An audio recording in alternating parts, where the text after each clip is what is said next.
disertación. Vamos a escuchar al doctor Emilio Caravaca Pasos, es abogado, corredor inmobiliario y presidente del Colegio de Corredores Inmobiliarios del Chaco.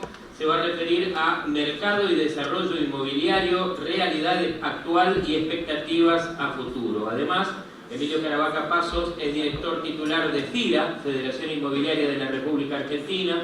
Fue profesor titular de las cátedras Tasaciones 2 y Comercialización y Ventas de la carrera de Corretaje Inmobiliario en la Universidad Popular. Es adscrito a la Cátedra de Derecho del Trabajo y Seguridad Social de la Facultad de Derecho de la UNE y socio de la firma Caravaca Pasos, Sociedad Anónima. Con ustedes, el doctor Emilio Caravaca Pasos.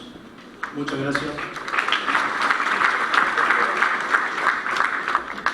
Gracias, Marcelo, por la introducción. Un poco lo iba a decir de todas maneras porque como abogado y corredor inmobiliario seguramente no voy a poder manejar los tecnicismos de los tres arquitectos que se encuentran conmigo en la mesa, pero voy a tratar de dar una visión general de lo que... ¿No sé si se escucha bien? Voy a tratar de dar una visión general de lo que es, por lo menos desde nuestro sector, lo que es la actualidad de los desarrollos inmobiliarios en nuestra ciudad, cuáles son las expectativas y, lógicamente, alguna reseña de cómo llegamos a la situación actual. Voy a abrir un PowerPoint para que puedan ver la luz. Para permitir...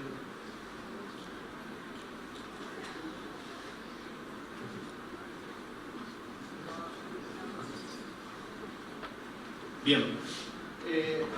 Un poco la idea es tomar como eje el Código de Planeamiento Urbano, que data del año 1980, lógicamente con ordenanzas posteriores que hacen que lleguemos a la situación actual de la ciudad, pero la idea es un poco hablar de cómo era el tema y sobre todo la cuestión de los loteos antes de este ordenamiento y la situación que tenemos hoy. Un poco haciendo una reseña histórica. Lógicamente quiero decir que esa reseña histórica la tengo por la antigüedad de la firma de la cual soy socio y de muchos de los integrantes del colegio que presido. Se imaginarán que yo en el año 80 no cobraba las cuotas de los lotes. De todas maneras, la idea es ver un poco cómo era la resistencia, de qué manera se expandía y cuáles eran los métodos a través de los cuales los jóvenes, los trabajadores lograban acceder a un lote propio. Lo que hoy resulta, lógicamente, bastante más complicado. Había varias loteadoras en la ciudad que hacían este tipo de desarrollos.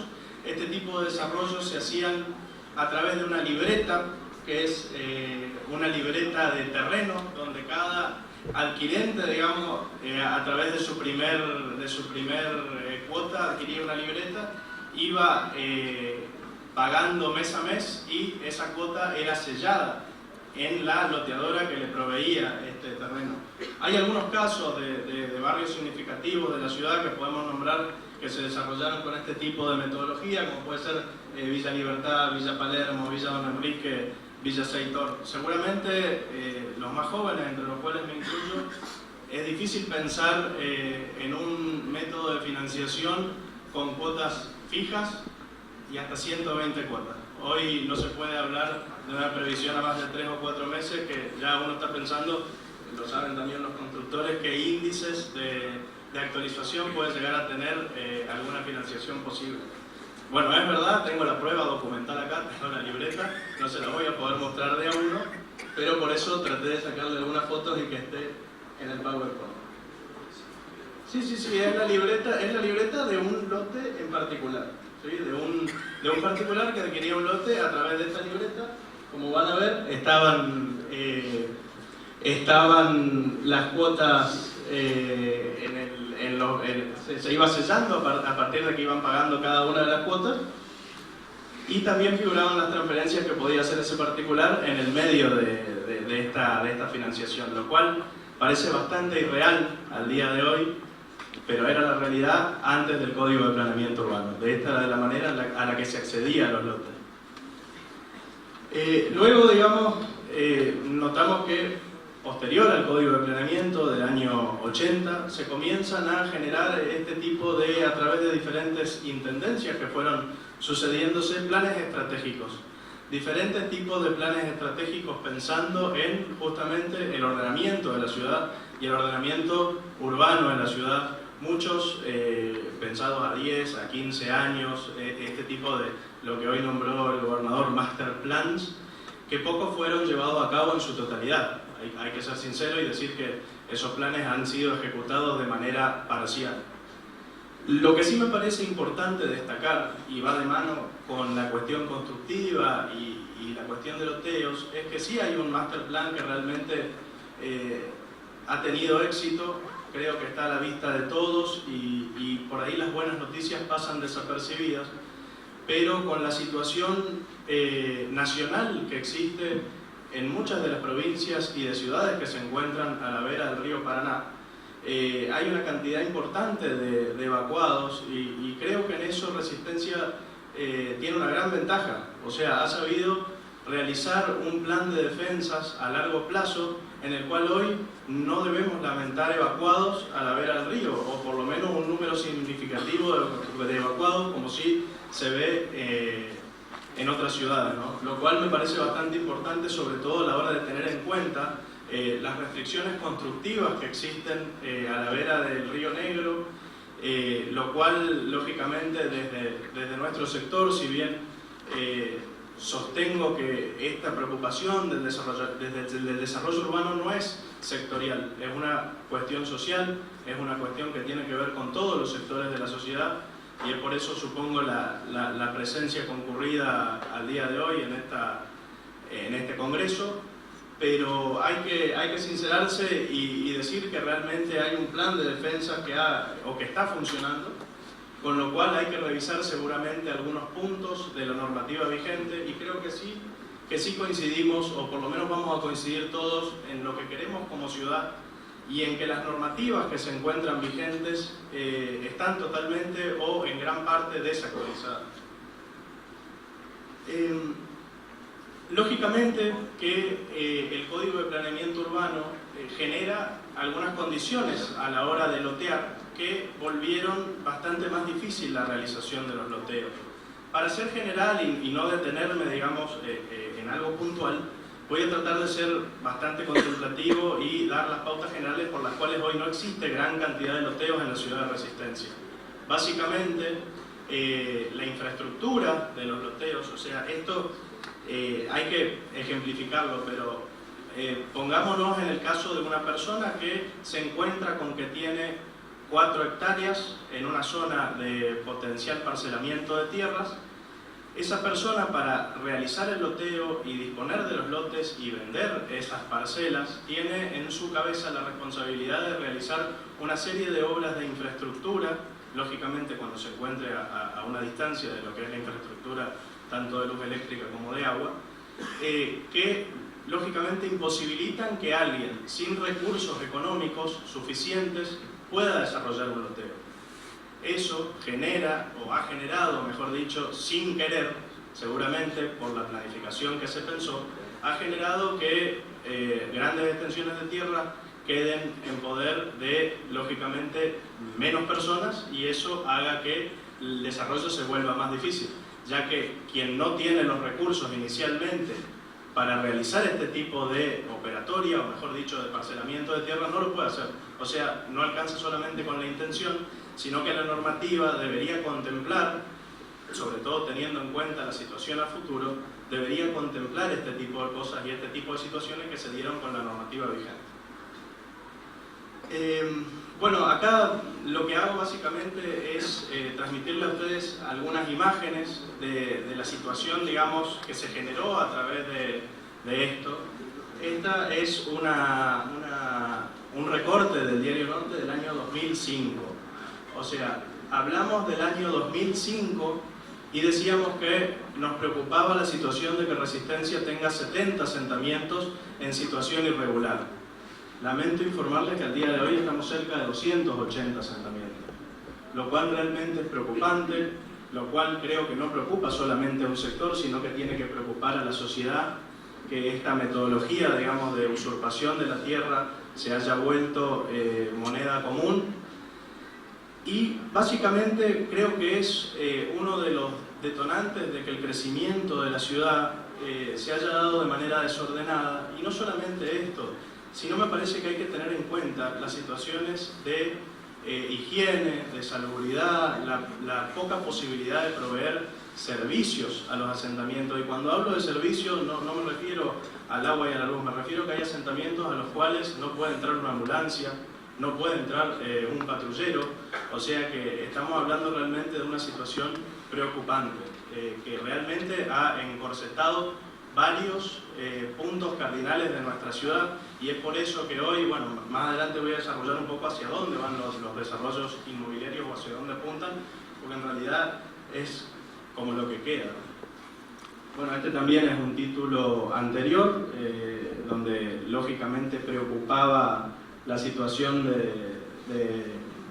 de las usurpaciones, un recorte también donde la que posteriormente fue intendenta de la ciudad, la ingeniera Ida Ayala, hablaba del loteo social como una salida a este flagelo. En esto no es mi intención poner nombres propios ni nada que se le parezca al problema, sino simplemente hacer un recuento y que realmente tengan una apreciación de cuál es la data o la larga data de la cual o hace tanto que se viene hablando de este problema. O sea, si hablamos de que en el año 2002 buscábamos soluciones y hoy estamos en el 2016 pensando en un nuevo código, realmente no hemos podido contra las usurpaciones y el aumento de los asentamientos. Esto es un poco, va más de materia comercial, pero me parece interesante dar esta visión de lo que tienen que ver las normativas, y sobre todo las normativas que establecen algún tipo de, o mejor dicho, que ponen en cabeza de los particulares que quieren lotear ciertas erogaciones económicas anteriores a un loteo, cuando en realidad debería o creo que podría ser una salida hablar de alguna preventa o de algún tipo de instrumentación o de lotes en garantía, alguna instrumentación que permita este tipo de desarrollos, el cual lógicamente es un gran faltante en la ciudad de Resistencia, y creo que no es que los casos están a la vista, ya que la mayoría de los loteos se hacen o en Colonia Benítez o en Margarita Belén, o en el peor de los casos emigrando los capitales de nuestra provincia hacia la vecina provincia de Corrientes y se desarrollan en Santa Ana, por ejemplo. Siempre hablando del tipo de loteo al cual se puede acceder, porque lógicamente, y acá es donde quiero hacer la comparación, voy a señalar un poco el PowerPoint.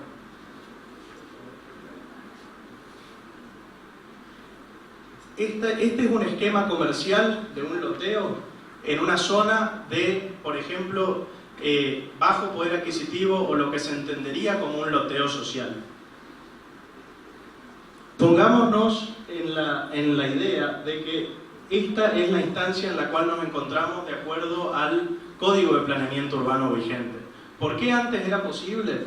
Porque las exigencias, en base de quién loteaba, eran solamente estas. Al subir las exigencias en materia de infraestructura y lógicamente en materia económica para desarrollar esa infraestructura, un loteo que podría ser de accesibilidad económica trabaja directamente a pérdida, si es de un particular, salvo que sean extensiones de tierra muy grandes.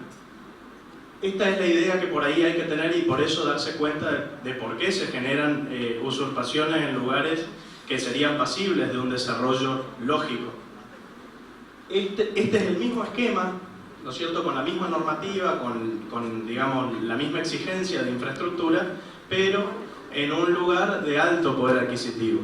Lógicamente, cuando los lotes alcanzan valores más altos, lo cual es una cuestión de mercado y de zonificaciones, el loteo es posible, porque digamos, el precio del lote es el que absorbe el costo de la infraestructura y termina generando una ganancia.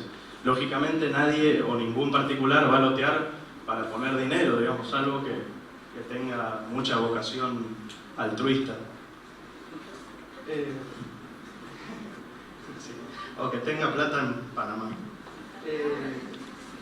La actualidad, digamos, si vamos al análisis actual de la ciudad, lógicamente con esta introducción poco feliz que tuve que hacer, tenemos que decir que es una ciudad que realmente ha crecido de manera desordenada, lo cual genera dificultades en la planificación y en la urbanización, y lógicamente eso actúa en detrimento de la calidad de vida de los habitantes, no solamente de los asentamientos, donde creo que todos sabemos y ni siquiera por ahí a veces dimensionamos el tipo de día a día que se tiene dentro de un asentamiento, sino también de los alrededores.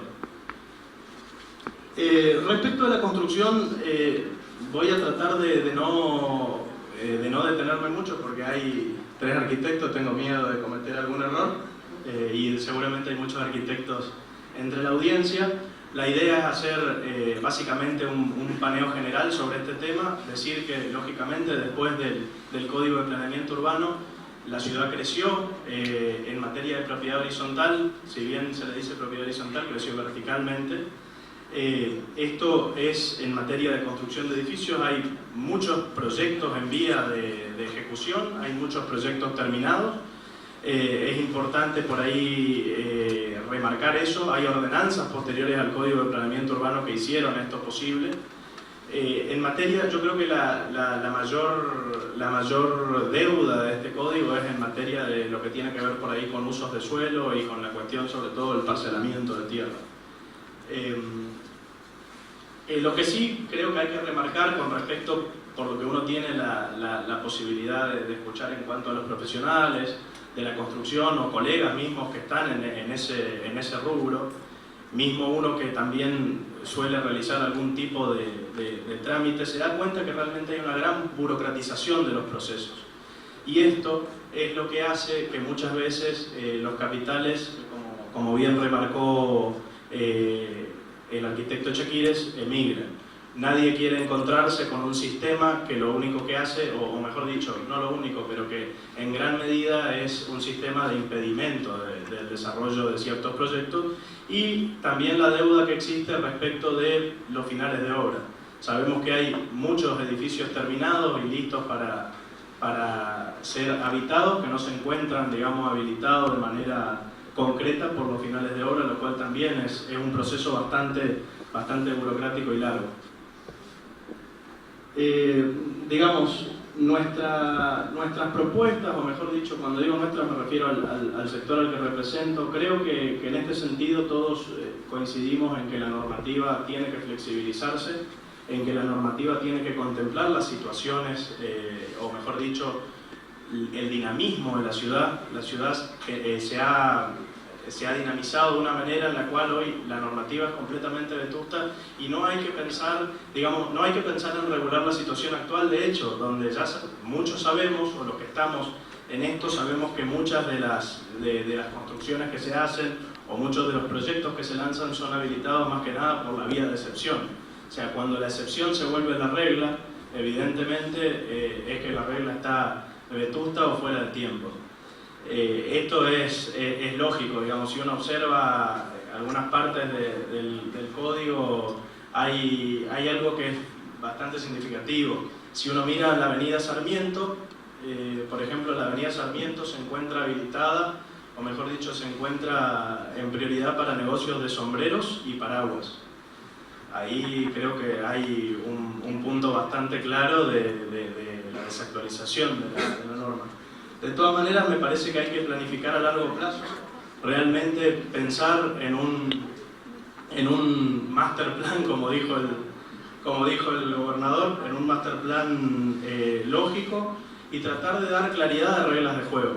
En esto me refiero a justamente terminar con las excepciones, porque lógicamente las excepciones tienen esa vicisitud de depender seguramente de algún funcionario o de la cabeza de alguna persona que realmente tiene que sentirse apoyada por la normativa vigente, y que la normativa sea lógicamente, digamos, prevea lo que puede llegar a ocurrir dinámicamente en la ciudad. Hay casos bastante marcados, no sabía de lo que iba a hablar el arquitecto Chakires, pero él nombró a la ciudad de Rosario, creo. Sí, a la ciudad de Rosario, y en mi caso también voy a hablar de Rosario y de Córdoba como ejemplos, porque se hablaba a nivel nacional de una gran crisis inmobiliaria, lo cual realmente muchas veces pasa que los medios nacionales transmiten la realidad por ahí de Capital Federal, ya que muchas de las cámaras o o la parte sectorial se ve representada allí, pero nosotros a través de la Federación Económica Argentina, a través de la Federación Inmobiliaria de la República Argentina, sabemos por colegas que hay provincias que han sabido sortear este tipo de cuestiones, tanto macroeconómicas como puntuales, y han llevado adelante nuevos desarrollos.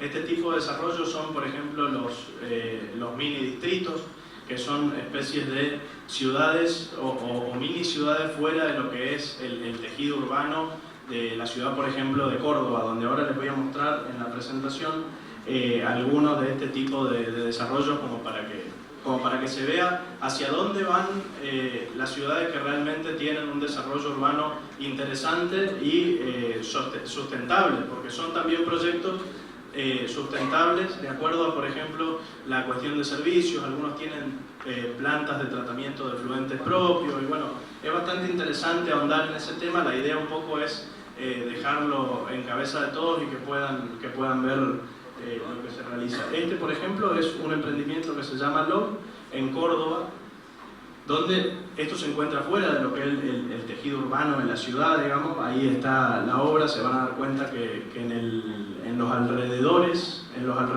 no hay grandes construcciones en altura.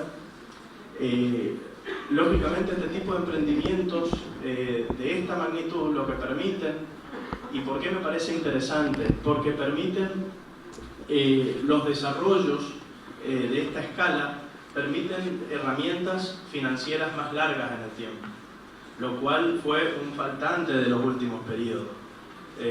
Permiten lógicamente una financiación a mayor escala. Las obras de mayor escala permiten más financiación. Por ejemplo, si hablamos de este emprendimiento, en su momento se había lanzado hace, creo que 3 o 4 años, no recuerdo bien, pero la cuota inicial para ingresar a un departamento era de 18.000 pesos, lo cual resulta bastante interesante teniendo en cuenta que los proyectos que se desarrollan hoy en nuestra ciudad no permiten ese tipo de financiación, por lo menos propia. Lógicamente que esperando algún tipo de instrumento crediticio podría llegar a pasar, el cual también creo que ha sido bastante creativo este tipo de desarrollo, porque los créditos hipotecarios son el gran faltante de los últimos periodos y realmente creo que es uno de los factores por los cuales no se ha podido acceder a la vivienda como realmente debería ser. Este PowerPoint voy a tener que cerrarlo para poder mostrar un poco cuál es la idea respecto de algunas pautas de intervención urbana que nosotros vemos desde el sector. Vemos que, por ejemplo, la ciudad está creciendo claramente, o mejor dicho, la parte de los desarrollos inmobiliarios apuntan claramente hacia el norte, ¿sí? Hacia la zona norte de la ciudad. Si bien sabemos también que se está trabajando desde la Intendencia, nos han dicho que estaban trabajando en alguna readecuación de los usos de suelo en la zona sur, sobre todo en las avenidas Alvear y Castelli. Me parece importante marcar que la ciudad claramente está teniendo un desarrollo hacia ese lado. Esta es una propuesta en realidad que tendría que ser analizada desde el punto de vista factible y desde el punto de vista de la sustentabilidad de los proyectos que se pueden realizar, pero me parece importante compartir. Bueno, si tomamos en cuenta este plano, es el plano, digamos, actual con el Código de Planeamiento Urbano, o mejor dicho, de construcción, con las dos ordenanzas que permiten estos dos tipos de densidades. En la amarilla vemos la alta densidad y la parte rosa es la de densidad media. Este es un mapa, digamos, que tiene que ver con lo que puede llegar a ser. Acá ya estoy entrando un poco en lo que son las expectativas, más que nada a futuro de los desarrollos. Le dimos un panorama pasado y presente y la idea es un poco ver el análisis de cómo va hacia el norte. Yo no sé si se llega a ver bien, pero hay unos círculos donde este es el centro de la ciudad de Resistencia, o mejor dicho, la plaza central, y esta es la zona norte. Para que se den una idea, esta es la avenida Sarmiento y esta es la Nicolás de Avellaneda. O sea, esta sería la zona norte de la ciudad. Para que tengan una idea, a esta altura más o menos estaría el shopping, y esta sería el desarrollo que nosotros vemos posible, o mejor dicho, que se debería planificar para lo que se viene. En esto hay que ser bastante claro. La normativa actual, creo que Resistencia podría haber tenido un gran potencial en el ámbito de lo que tiene que ver con el desarrollo de los créditos que han salido y que realmente han sido foco de inversión, por ejemplo, en Colonia Benítez o Margarita Belén, como era el caso de los Procrear. En este caso nos vimos en una situación en la cual había una cierta cantidad, o mejor dicho, una cantidad de adjudicatarios con una poca oferta, digamos, de lotes en la zona norte de la ciudad, que era por ahí la zona elegida por quienes eran adjudicatarios, y lógicamente eso llevó a un incremento en el valor de los lotes. Si las normativas de loteos serían más flexibles o hubiesen sido más flexibles, seguramente no hubiésemos llegado a esa situación de que la gente tenga que invertir en otros municipios. Bueno, hay antecedentes sobre esto porque en realidad la idea de este planteo tiene que ver con una densidad intermedia. Cuando hablamos de densidad intermedia, hablamos de una densidad intermedia entre lo que es la densidad media y la alta. En lo cual creemos que por ahí el desarrollo urbano, o mejor dicho, el desarrollo constructivo apunta a ese tipo de proyectos, ya que el hecho de que la alta densidad se encuentre de las 8 avenidas hacia adentro, o mejor dicho, en el plano que recién mostramos, hacia afuera, hace que, lógicamente, los terrenos dentro de la parte de alta densidad adquieran un valor bastante elevado, lo cual hoy resulta bastante difícil realizar ese tipo de emprendimientos en altura. Hay una obra bastante pragmática respecto de esto, que es el último hotel del Casino Gala, que es un edificio de 7 pisos en un lugar donde aparentemente debería, o mejor dicho, según normativa, deberían ser 2. Sabemos que esto pasa de acuerdo al tipo de parcela que tiene. Cuando hay una parcela de más de 10.000 metros cuadrados, si no me equivoco, se puede hacer un análisis, digamos, particular sobre esa parcela. De todas maneras, sería bueno ver, o por lo menos tener en cuenta, que los desarrollos fuera de las áreas de alta densidad pueden llegar a ser de esta magnitud o de esta categoría, llegando así, lógicamente, a cubrir una demanda que hoy no se puede cubrir, que son departamentos de menor escala de valor. Bueno, la idea era proponer esta cuestión de densidad intermedia. Sé que estoy con poco tiempo, así que voy a tratar de ser lo más breve y general posible. Me parece bastante interesante que se nos convoque a este debate.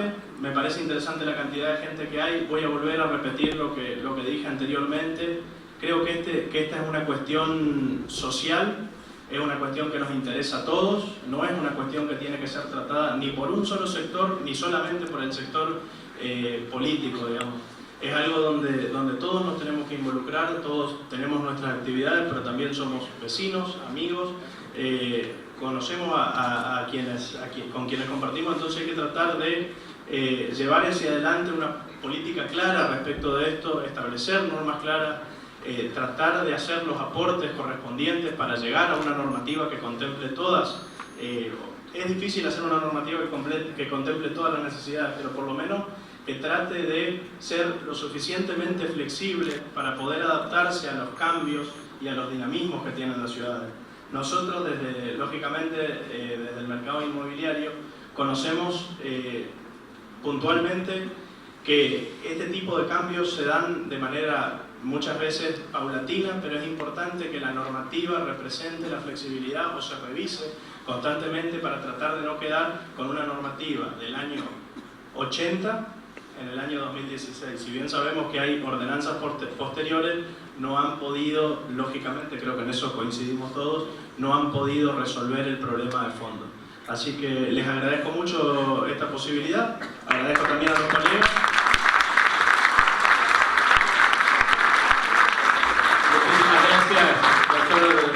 Caravaca Pasos, presidente del Colegio de Corredores Inmobiliarios. Los invitamos ahora a un breve coffee break en el hall de este auditorio para luego pasar a la segunda mesa de expositores. Muchas gracias.